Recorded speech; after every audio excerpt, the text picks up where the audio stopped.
What you doing today, Bob?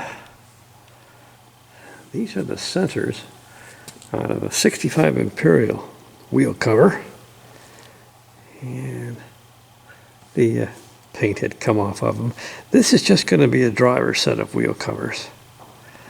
And why am I showing you this? This is the wheel cover we're talking about. Those are the hub centers.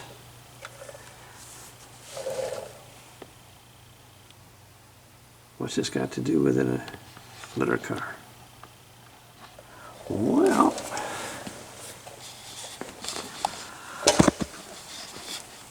it's been a while since I've been doing any hubcap painting work, so I figured I'd practice up on the Imperials. Because the E is going to need all of the wheels done. You can see that the paint is flaking. The paint is flaking. The paint is flaking. All together now, the paint is flaking. Finishing up the repaint on these hubcaps. These are the same as the F, except the F would have a red center. These are for the E, so they have a black center. I have finished painting. Now we're doing the reassembly. What I'd show you, this is the cone that is inside these. And this is that M retainer that you find inside the GHJ spinner. You can see they are pretty close to the same height, which is telling me that if for some reason you didn't have a cone, this would fit inside and give the support for the medallion that this is. Something else interesting about these, there are 3 mounting screws. Well, they only line up with the holes in the hubcap one way. They are not equally spaced. So when you go to reinstall your gear, you can certainly scratch up your new black paint with the edge of the gear. So you want to carefully get the alignment right the first time. So we're talking about how some of these things can develop corrosion. This one had a very poor emblem, so I was going to replace the emblem. I have emblems I bought years ago from the club store. I thought I would just reuse the cone though, but this cone is not coming out. It is really corroded. So what I'm going to do is, this is one of those new gears, and it's one of one of the few spare emblem holders I had. I will put that on there and install. One of these is a new medallion and a new gear. One of them is a very good original. Can you tell which is which? Well, turns out that is the new gear and medallion.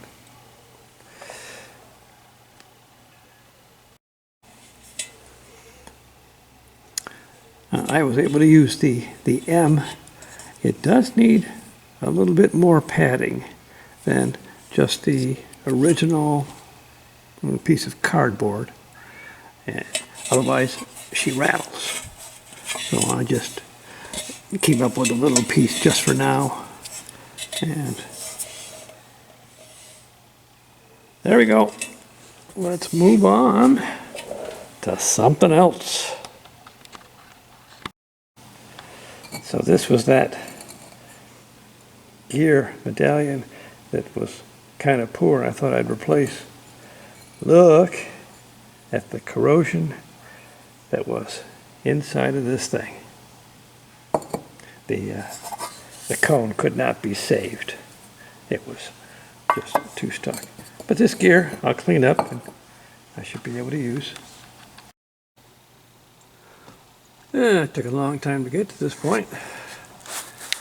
Headlight switch replacement and repair. Had the whole speedometer and gauge clusters removed. So here for the first time in a long time, we have the dashboard back together. Well, as you can see, we've installed the clock and the speedometer. The clock is easy to install. When the speedometer is out, you just reach through the speedometer hole and hit those mounting screws. The speedometer is difficult because you have to do it from behind and you got to do it blind.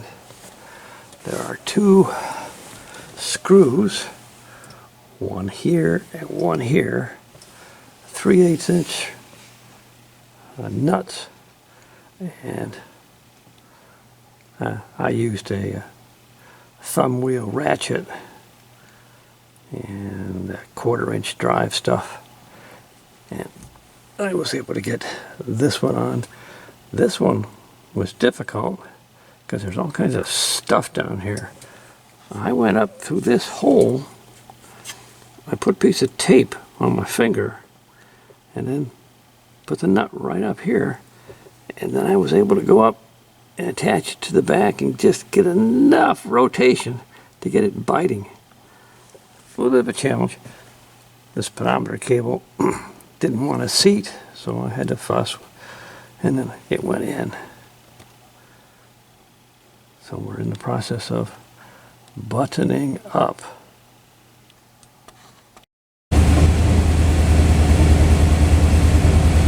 Everything but the gas gauge is heavy.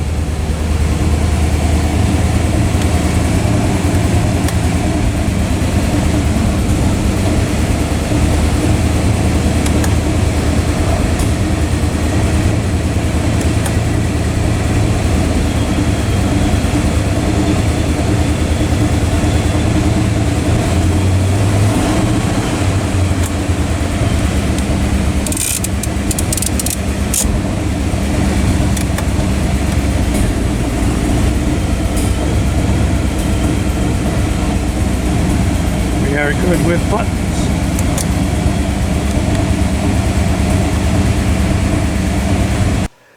We're going to get into the gas tank on the E and find out what might be going on with the sender.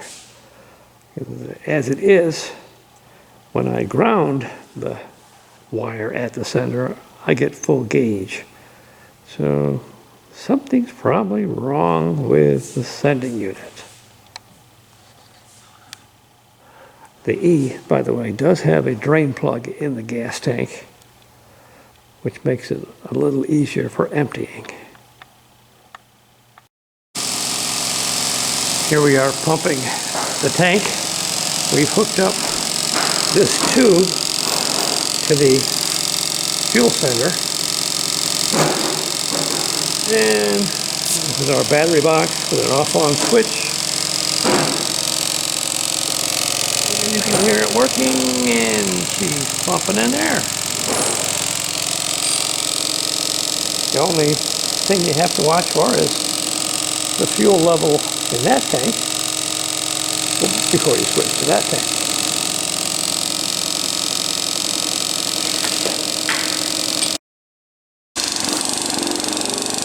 this is how you can tell when you just about pumped it out. You get air bubbles, and the pump is making different noise.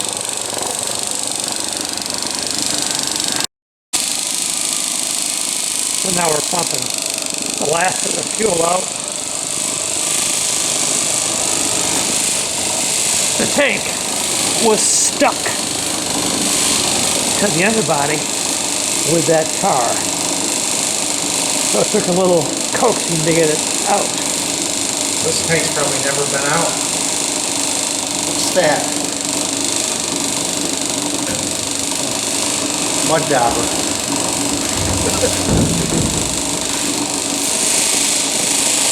And there is your filler tube, which is connected with an O-ring.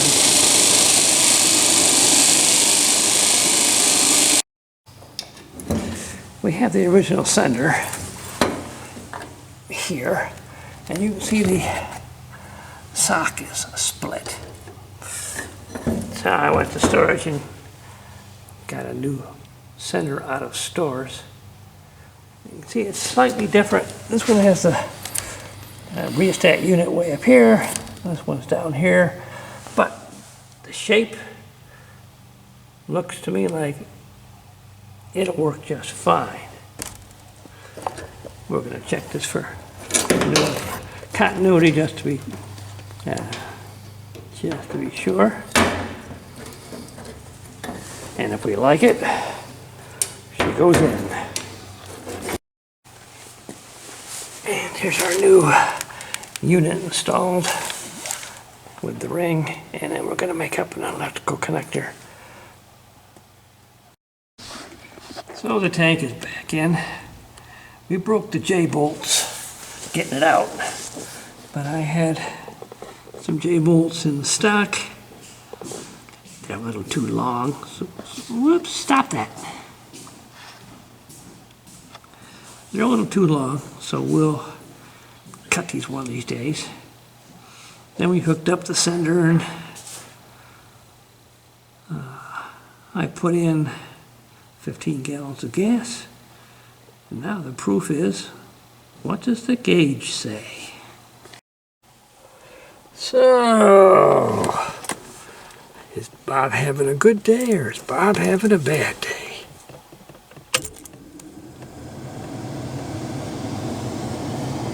Bob's having a good day. That's the first time this gas tank sender has worked in years. Cross it off the list.